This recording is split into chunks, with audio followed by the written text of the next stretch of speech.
पैशाचा पाऊस पाडणारे हे 5 शुभ तीळ तुमच्या शरीरावरही आहे का?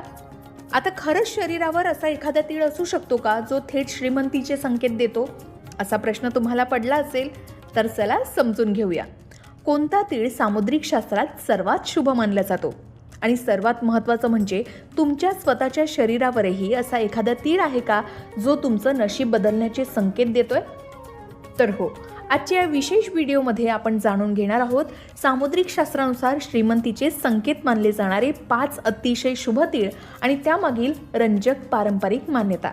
म्हणून हा व्हिडिओ शेवटपर्यंत नक्की पहा, कारण व्हिडिओच्या अगदी शेवटी आम्ही तुम्हाला अशा एका तिळाबद्दल सांगणार आहोत ज्याला आपल्या अनेक प्राचीन ग्रंथांमध्ये अत्यंत दुर्मिळ आणि शुभ मानलं गेलंय. चला तर सुरुवात करूया. भारतीय परंपरांमध्ये प्राचीन काळापासून सामुद्रिक शास्त्राला एक विशेष आणि आदराचं स्थान आहे. या शास्त्रानुसार व्यक्तीच्या शरीराची रचना, त्याचा चेहरा, हाताच्या रेषा आणि शरीरावरील तीळ या केवळ बाह्य गोष्टी नाही, तर त्यावरून व्यक्तीचा स्वभाव, त्याच्या जीवनातील प्रवृत्ती आणि भविष्यातील काही महत्त्वाच्या शक्यता समजून घेण्याचा प्रयत्न केला जातो. मात्र पुढे जाण्यापूर्वी एक अतिशय महत्त्वाची गोष्ट सांगते. या व्हिडिओमध्ये आम्ही जी काही माहिती सांगणार आहोत ती संपूर्णपणे सामुद्रिक शास्त्रातील पारंपरिक मान्यतांवर आधारित आहे. ही वैज्ञानिकदृष्ट्या सिद्ध झालेली गोष्ट नसेल, त्यामुळे ही माहिती तुम्ही केवळ श्रद्धा, आपली समृद्ध परंपरा आणि एक रंजक सांस्कृतिक अभ्यास याच दृष्टीने समजून घ्या. चला तर मग उत्सुकता न वाढवता थेट जाणून घेऊया की श्रीमंतीचे संकेत मानले जाणारे ते 5 शुभ तीळ कोणते आहेत.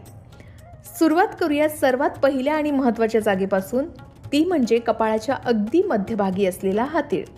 सामुद्रिक शास्त्रानुसार कपाळ हे व्यक्तीचं भाग्य आणि निर्णय क्षमता दर्शवतं. ज्या व्यक्तीच्या कपाळाच्या मध्यभागी स्पष्ट तीळ असतो त्या व्यक्ती प्रचंड महत्त्वाकांक्षी असतात. त्यांच्या जन्मजात नेतृत्व गुण असतो. अशा व्यक्ती जीवनात खूप मोठा मान सन्मान मिळवतात आणि आर्थिकदृष्ट्या खूप स्थिर होतात, अशी पारंपरिक मान्यता आहे.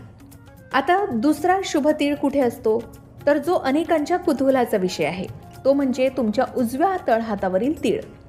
विशेषतः जर हा तीळ तुम्ही मूठ बंद केल्यावर मुठीच्या आत येत असेल तर सामुद्रिक शास्त्रात याला धनसंचयाचे म्हणजेच पैसा टिकण्याचे खूप मोठे प्रतीक मानले जाते.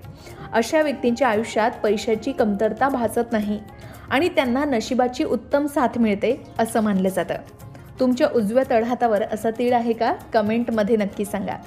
आता तिसरा शुभ तीळ आहे जो तुमच्या उजव्या गालावर असेल. गालावरचा हा तीळ केवळ सौंदर्यात भर घालत नाही, तर सामुद्रिक शास्त्रानुसार उजव्या गालावरील तीळ हा